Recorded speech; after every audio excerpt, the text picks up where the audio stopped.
Hello everyone, welcome to our YouTube channel. इस video में हम डिस्कस करें जीएसटी का एमसीक्यूज टाइप क्वेश्चन, जो कि खास तौर पर Dibrugarh university, Guwahati university, Assam university के लिए। यहाँ पे जो भी मैंने क्वेश्चन लिया पास्ट एग्जाम का पेपर से ही लिया हुआ है, इसमें से कुछ क्वेश्चन हो सकता है आप लोग के एग्जाम में आए। स्टार्ट करते हैं। पहला, fill in the blanks type question. Question number 1 हो गया, GST is destination based tax. उसके बाद जीएसटी में टोटल 15 डिजिट होते हैं, ठीक है। नेक्स्ट हो गया, Indian GST model is chosen from Canadian dual GST model, Canada से इसको लिया गया है। For delayed payment of GST interest is payable at the rate of 18%। GST delay हुआ तो 18% पर एनम करके वहाँ पे इंटरेस्ट लगता है। Vijay Kelkar task force 2004 recommended that the integration of indirect tax in the form of GST in India. 2004 में विजय Kelkar task force ने बताया था कि जो भी हम लोग इंडायरेक्ट टैक्स उसको जीएसटी में करना है, ठीक है। लेकिन मेन जो जीएसटी के पीछे आइडिया था वो लेट प्रधानमंत्री हम लोग का अटल बिहारी वाजपेयी का था। Next, the term goods means movable product but does not include money and securities. The full form of GSTIN is goods and service tax identification number.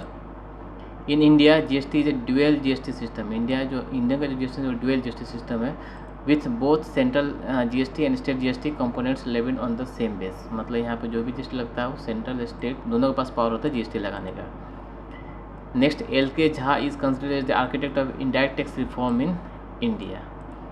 Next, when and where GST was first implemented. पूरा दुनिया में सबसे पहले France ने 1954 में GST को implement किया था, और इंडिया का जो जीएसटी मॉडल वो कहाँ से लिया गया, कनाडा से लिया गया।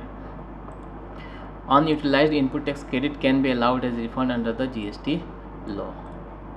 GST threshold limit for registration of north state is 75 lakh.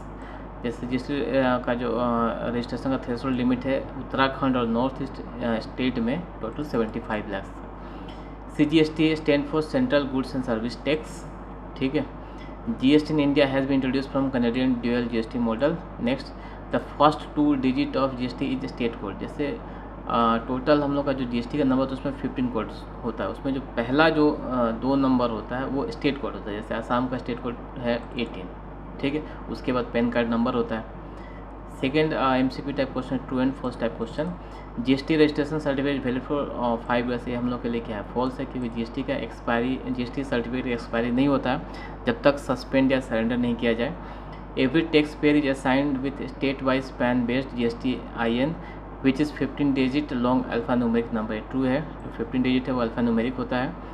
There are 4 types of GST levied in India. मतलब इंडिया में टोटल 4 तरह का GST है। पहला हो गया IGST, integrated goods and service tax. दूसरा होता है SGST, state goods and service tax. Next हो गया CGST, central goods and service tax. और लास्ट हो गया union territory goods and service tax, UTGST।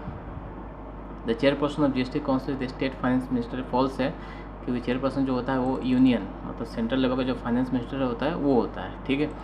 Input tax credit can not be availed when tax paid on advance receipt. अगर सामान हमको नहीं मिला और एडवांस मिल चुका है तो वहाँ पे इनपुट टैक्स क्रेडिट क्लेम नहीं किया जा सकता।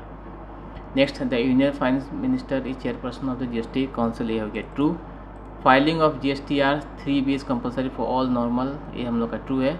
And credit tax even if there is no business activity नहीं हो फिर भी हम लोग को GSTR 3B फाइल करना ही पड़ता है। The full form GSTIN is goods and service tax payer inclusion. False है, फुल फॉर्म क्या होता है, goods and service tax identification number. India is the first country. False है, क्योंकि सबसे पहले कहाँ स्टार्ट हुआ था, फ्रांस में 1954 में। The authority to modify the GST rates on goods and services lies with GST council, ये हो गया true. Next, for assessment under GST will be done by the all assessment under GST will be done by the central government. जो assessment GST में होता है self assessment होता है, मतलब जिसका टैक्स लायबिलिटी नहीं कर रहा है वो सेल्फ असेस करके अपना रिटर्न लगाता है। और सेंट्रल गवर्नमेंट के पास पावर होता है जब चाहे वो GST का रीअसेसमेंट कर सकता है। तो स्टेटमेंट हमारे लिए क्या हो गया, फॉल्स हो गया। An unregistered person can issue tax invoice, false है, सिर्फ रजिस्टर्ड पर्सन ही कर सकते हैं। A person without registration can claim input tax, true होता है, लेकिन विथ कंडीशन जो सेक्शन 16 में मेंशन किया हुआ है। ये हो गया हम लोग का GST का इंपॉर्टेंट MCQ। इसके अलावा बहुत सारे MCQ जो हमारा वेबसाइट में अवेलेबल है। GST के MCQ का लिंक मैंने कमेंट बॉक्स में दिया, आप लोग वहाँ पे चेक कर सकते हैं।